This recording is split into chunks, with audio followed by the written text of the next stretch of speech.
রাজনীতির মাঠের মধ্যে তর্ক হইব, বিতর্ক হইব, ওই দলের দোষ এই দলে ধরবো, এই দলের দোষ সেই দলে ধরবো, ভালো কথা। এইটাই রাজনীতির সৌন্দর্য, যে দলীয় এক দল থাকবো, লগে বিরোধী দল থাকবো, একদিন একজনের দোষ খুঁজবো, ভালোগুলো বলবো, দোষের কথা বলবো, ঠিক আছে।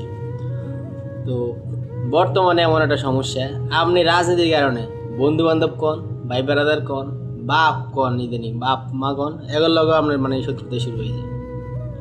মানে এরা সম্পর্ক হচ্ছে রাজনীতির এমন জায়গার মধ্যে প্রাধান্য দিছে, মানে মনে হয় সম্পর্কটা কিছু না, রাজনীতি বড় কথা। কি রে ভাই, আপনাকে রাজনীতিকে আপনি ভাত খাওয়াইব? আপনি কর্ম করলে আপনার ঘর হেডের মধ্যে বাধর, আমি কর্ম করলে আমার হেডের মধ্যে বাধর, আমার রাজনীতি কোনো রাজনীতি বিদ্রা আমার 2 টাকা ঘরের মধ্যে দিয়ে দিন। সরকারে আমি কাজ না করলে কইতে না বলে ধর 2 টাকা খায়। আমি ইদানিং দেখলাম কোনো মানে হেরা তর্ক বিতর্ক করলে সমস্যা নাই, যদি আমি কোনো পোস্ট করি, কোনো অন্যায় ব্যাপারে কথা বলি, তো বন্ধুরা মনে কষ্ট, বন্ধুরা মানে এমনভাবে কথা কয় মনে হয় রাজনীতি এমন একটা জিনিস, রাজনীতি করে হেরা জীবন বাদ খাইব, এর ঘটনা কি। তো রাজনীতির আমরা রাজনীতির মাঠে রাখি, সম্পর্কটার জায়গার মধ্যে রাখি, তর্ক বিতর্ক আলোচনা সমালোচনা, এটাই রাজনীতির সৌন্দর্য। তো ওই জিনিসটা মানে